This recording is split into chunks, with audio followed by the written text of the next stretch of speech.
So, when I was preparing this talk, I decided to start with the labels I put on myself. You know, there's always this moment when you train, when you coach, or when you talk to people, that every trainer school says you need to build authority. So then you try to figure out what is it actually that you can, that you know, that gives you the mandate, the opportunity, ability to even talk to people.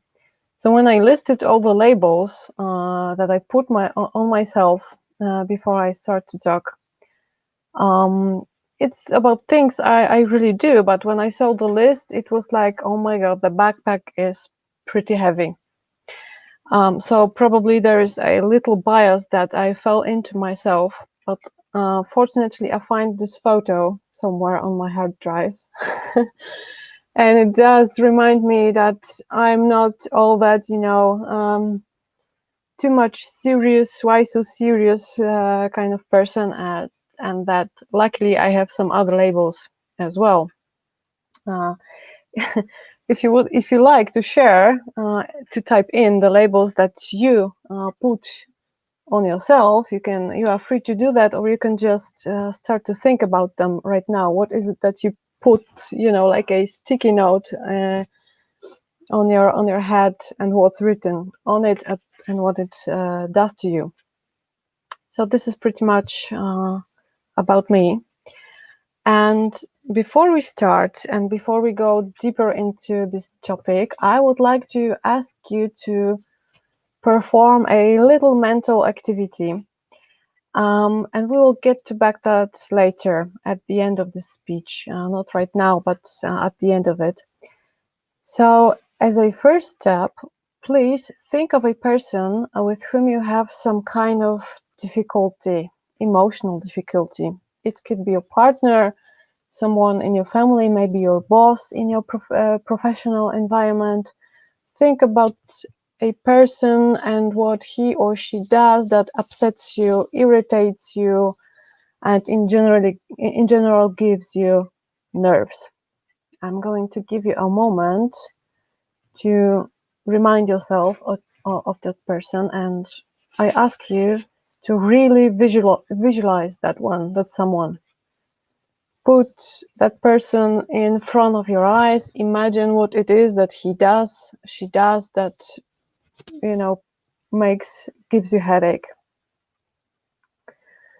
And once you have done that, once you can see that person in front of you, write down somewhere on a piece of paper, or maybe in your Word, or whatever it suits you best. Write down 3 to 5 that person's qualities, traits that upset you most. Maybe that someone is lazy, or maybe that someone talks too much, whatever. Just find 3 to 5 words that describe that person. I will not ask you to share it. It's just do it for yourself, okay? I'm not going to talk right now for a 30 seconds, 1 minute, just to give you opportunity to write it down and to visualize. I think you should have it by now, I hope. Just keep this piece of paper, or wherever you have noted, written it down somewhere near you. We're going to get back to that shortly before the speech closure. And now a few words about the topic itself. Because as a trainer, if there's one certain thing I can say about each and every group that I work with, whether it's a team or a group of individuals, one certain thing that happens is that people do love to fill in tests or questionnaires or tools like that. Sometimes it's not real tools, but just some substitutes.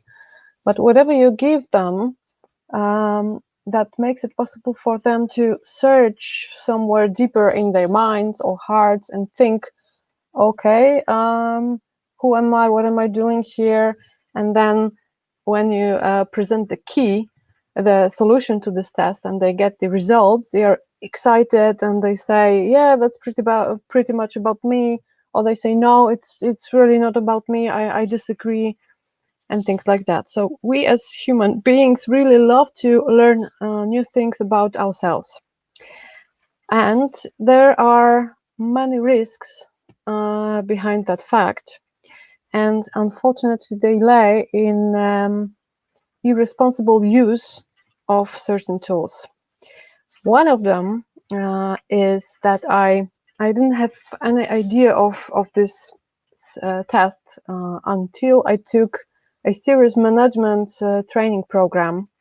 Unfortunately, it was organized by a opinion making and very influential institute. They claim the program is still on, and they claim that this program is a substitute, a practical substitute to MBA studies. So the stake is high, I would say. And they presented us this test. It is described, that one, as a model of the human psyche, which is principally understood and taught as a typology of 9 interconnected personality types. So you can see the yellow words are very wise. They make us think about science. It's a sentence, probably if you would look some information about a tool, you would find that in some article, Wikipedia page, or similar pages. So it looks pretty serious. Now, look how this Enneagram model looks like, or how can it be presented. That's one of the ways. Yeah, the star inside, the lines connecting the numbers. This is your Enneagram personality tool. It is widely described in this book by Lee Kingma, but she's not the only author about that tool. Its origins of these tests are really tests. It's not a test of this something, of this tool. Aren't really known. They seem to be very old. They seem to have a lot with spirituality. Well, it doesn't stand anywhere near science. The author of this particular book says that during the years, many serious researchers and psychologists have reviewed the results of the tests, and we can be sure that the results that this test gives you are accurate, true, etc. And so I guess I'm the helper. There's something in me from enthusiast and loyalist and stuff like that. I have no idea why there is no cat in my personality, because that would be something that I would agree to. But in general, this is how it looks like, this test. And I wonder why it wasn't stated that the serious research, and when I say serious research, I mean that there are articles to be found in scientific magazines or research base that says, yes, we've tested that, we've tried that, we understand the concept, it works for us as well. So there should be a meta-analysis of such tests in order to say, yes, it works. That might be one of the reasons why it's not written down. If you would like to, see for yourself, then go to Amazon page. You can buy this book and see for yourself. And I think that's the worst example I've ever seen of something that has the nerve to call itself a tool or a psychometric test. But the extreme popularity of many similar tools, it's really extreme. On the left side, you can see an integration of those animal spirit star with personality traits or temperament traits. So you can see that there are many other attempts to finding way how to make money out of basically any idea. What you can see on the right side, I wonder whether you recognize it. I'm going to minimize the presentation for a while to check whether you are still with me on the chat and whether you recognize the second wheel. Do you recognize this tool with four colors with energies described inside? Yeah, inside profiles. Well, bad news is it also doesn't have the right level of so-called validity. And any tool, if it isn't checked according to other scientific theories about personality, and if it doesn't score enough points, it cannot be treated as something supported by science. That's what I mean. But here it's a moment where things start to be more complicated, because Discovery Insights, it actually comes from a personality theory that comes from Gustav Carl Jung. So it's not about spirit animals anymore. It is more rooted in science, but when Gustav Carl Jung was alive, there wasn't enough scientific tools to actually check whether this is true or not. But here we are today with these tests, 4 colors, and people tend to talk to themselves, I am blue, so you have to be, you have to be, with me, you have to be serious, you have to be, straight to the point, for example, whereas the fiery red are always in rush, they want to do things, and I've seen some companies, maybe you work in one of those, where people put their colors under the name in their signatures, and that is fine until the very moment when it gets dangerous. But we'll get to that later in a moment. Here we can see 2 another ones, and let me ask you again whether you recognize them. The one on the left side and the one on the right side. Do you recognize those 2? MBTI on the right, yeah, and on the right hand side, DISC, exactly. So I've seen you took a lot of tests. Probably I did them myself once upon a time. So it's not that I'm not willing to say that they are totally wrong, but that they carry some risks with them when we decide to use them. And what's interesting, both those tests, DISC and MBTI, they are rooted in this very same concept that Gustav Carl Jung left us with, that the personality in general can be divided into 4 sections, and that it has to do with some specific behaviors and the way we do things. If you have filled in for yourselves the MBTI tests, I'm pretty much sure you are aware of those guys. Byron, you probably find your character somewhere around those ones. And I would say that this is pretty much labeling from the very beginning. I would say, okay, I understand the concept and the marketing behind that. It is supposed to be funny. People should be able to say, oh yeah, that's me, I understand, I know what this guy or lady on this cartoon is doing. But the problem is that it is labeling us.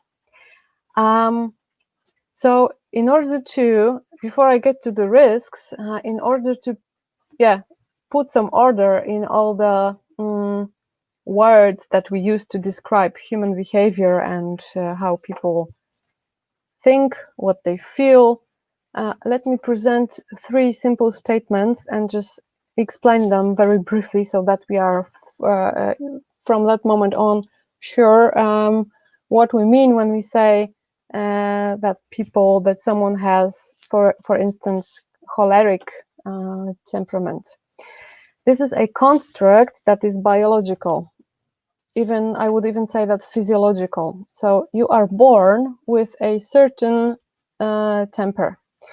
And nowadays, that's actually funny because this concept of melancholic, sanguinic, choleric, and I tend to forget the fourth one, but the four types come directly from ancient times. Hippocrates and then Galen observed people's behavior, and they categorized them into those four types. During researchers have tried to study the topic of temperament, they discovered multiple types of temperament. Once it was 8, then it was 16, but somehow they always had much in common with the original 4. So the modern concept of temperament does agree to the concept of the 4 basic types that originate from really ancient times. So as I said, it's biological, and what it means is that it is determined by genes. So when you will have, if you are parents and if you have a baby or 2 little babies, you definitely notice that they come to world with temperament, that they behave in a certain way. One child can sleep without any problems, no sounds will bother them, and other child will be awake like every 5 minutes because the sounds that it will detect will simply disturb the child. And this is because this is biology. It's not something about feelings or behaviors. It is a statement that describes why, what do we need, what kind of action from external world from the environment do we need in order to act. And some of us need this trigger to be really big in order to notice it and start doing things, and the others just need some little signs from the outer world in order to start doing things, to react, to feel angry, scared, or stuff like that. So temperament is about the way you react to things that happen to you in everyday life, and you cannot really modify it. It is slightly elastic, but during the whole lifetime and not some short period of time. So that would be temperament. And there is another word we use, and it is character. That one is easier to understand, I think. It's shaped straight away by our environment, by our family homes, schools, countries, the culture of the countries, and so on. It grows with us. Our character grows with us because it is a result of our experiences. And yes, you can work on it in order to change it a bit, slightly. You cannot change it from 0 to 1, but you can influence that part of yourself. And last but not least is personality, and that one is most difficult to explain in short, simple words. So let me just say that this is a highly complex system, and it consists both of biology, so temperament and the way we react, and experience, so character.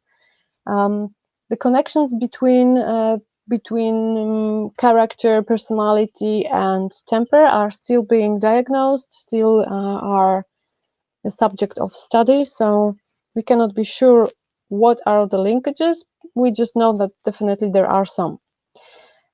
Personality is something that is also pretty much stable during your lifetime and through situations, which means when 2 similar things happen to you over the course of time, you will most probably react in a similar way.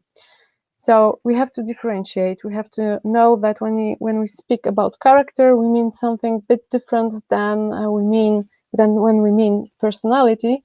And unfortunately, the tests that are shown here, there are just examples, they do not really distinguish it, and they put everything into one color, which is huge simplification of very complex things. All right. If those tests aren't really true, then what should we actually listen to, and what can be believed? There is one theory, Her Majesty Big Five, I call it, because it is during the years. I think it starts even in 70s. First studies and first descriptions that led to the theory, the personality theory that we have today. It's been heavily studied and researched by many different researchers, institutions, universities, and stuff like that. So that one is pretty serious, pretty much built by evidence. And some of the words you see here, I'm sure you know, like extraversion, for example, neuroticism. The other ones may not be that familiar to us, and I will not focus on them that much because the term extraversion and introversion, I think it's the one that bothers us most in our IT branch. And what needs to be said is that it's a continuum. It's not a 0-1 situation that you are or aren't extrovert, but it's a continuum. And to put that complicated stuff into a simple example, if we would see each other right now together face to face somewhere, I don't know, in Warsaw in a conference room, and I would ask you, you participants, to form a line from the shortest person to the tallest person, just like the famous guys here on the picture here, we would get following results. If you can look on the white boxes below, you will see that there are few people who are quite short, very few on the other side of the scale who are really tall, but the majority is average. The majority is somewhere around 170 centimeters of height. The same would happen if we would measure the scale of extraversion, right?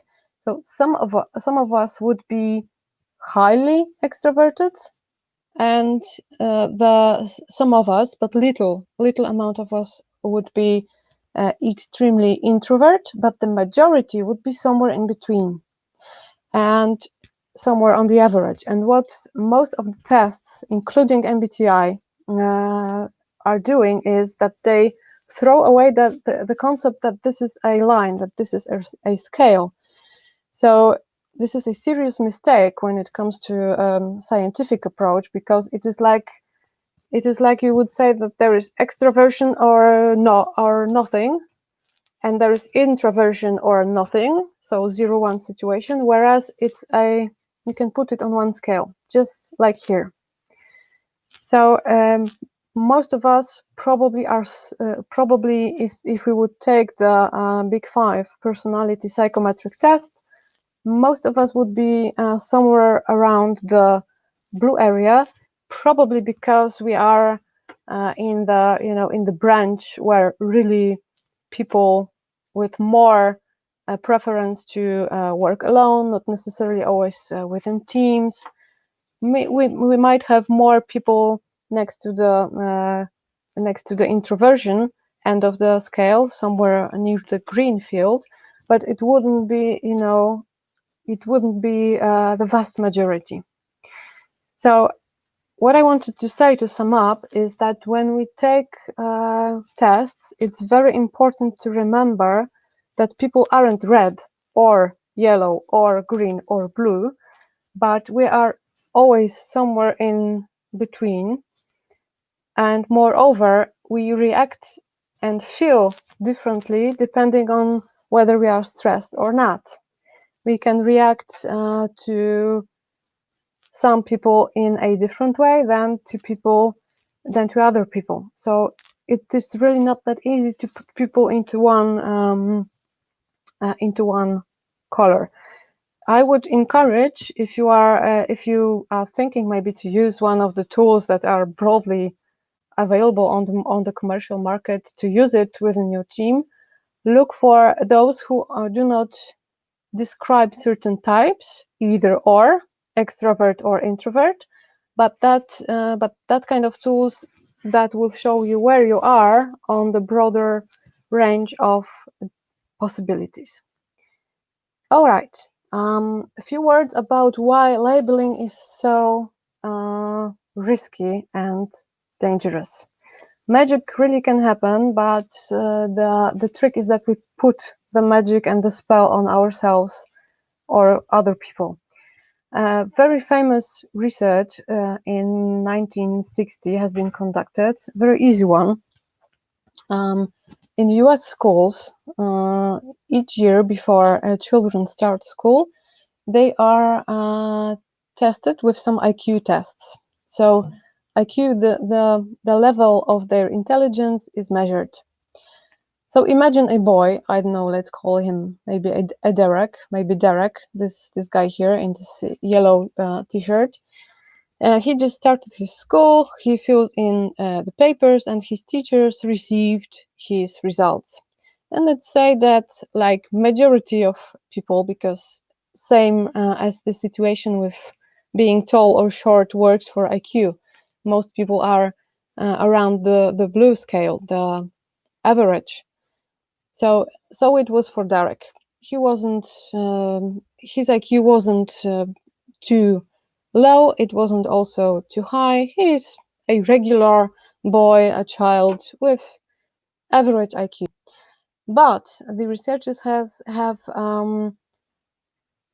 done a little manipulation, and they told Derek's teachers that he, among 20% of his colleagues, that he actually has better results than average, which led Derek's teachers to think about him as someone who has better capabilities.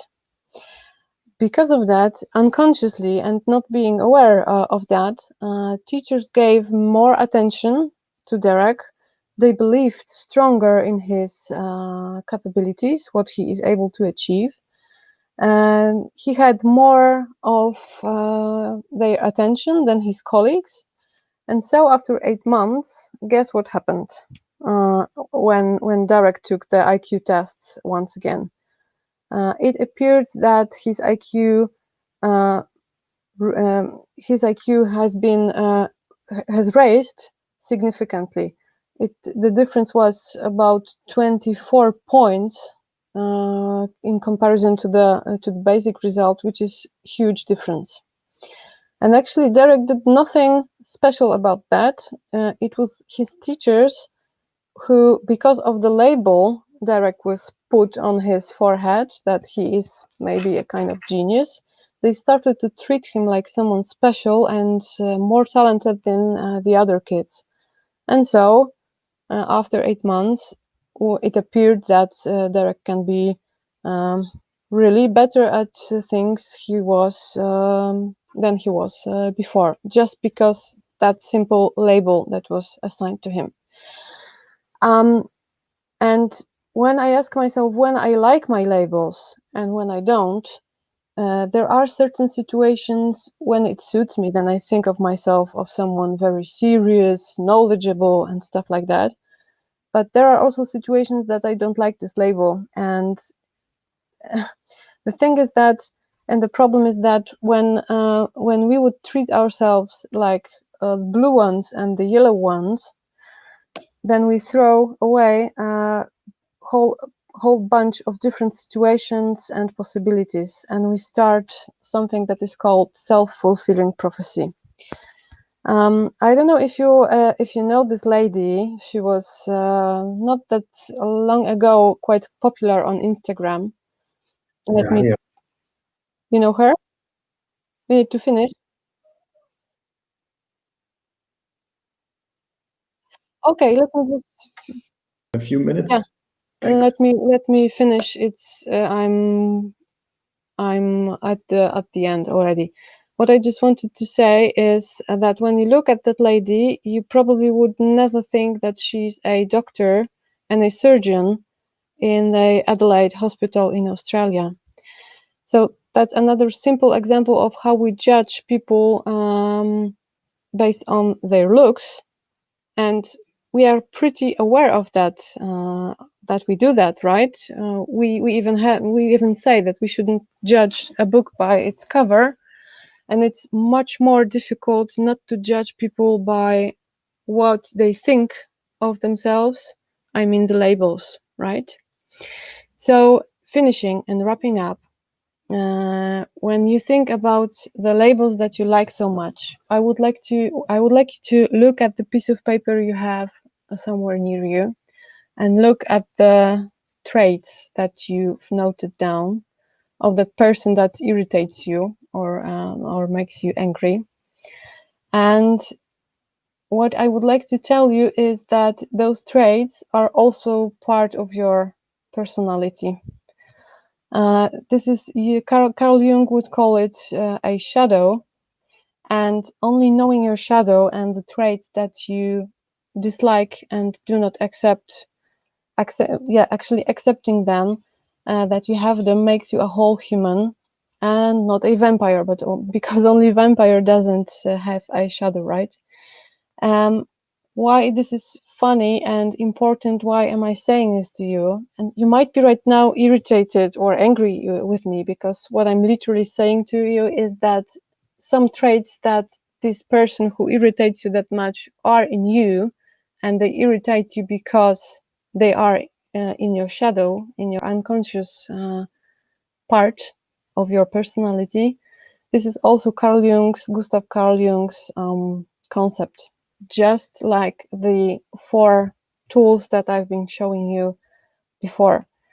And it's also that we like to accept the information that seem to be enjoyable, and we do not tend to accept those which are not that funny and not that pleasant. Thank you. That would be all in this topic for today. If you have any questions, I'm not sure if we have any time right now, or do we need to end, Byron? But do contact me if you like. Great, a unicorn vampire, yeah. We do have some minutes left. That was very good. Thank you very much. So I'm going to go into the Q&A mode, and a lot of questions have been asked. Let's see. Let's start with Sanne Visser's question. So are the Jungian models useful as a discussion tool, keeping away from using them as labels? And Gitte also asked this question or remarked on this. Yeah, I would say yes. I'm not.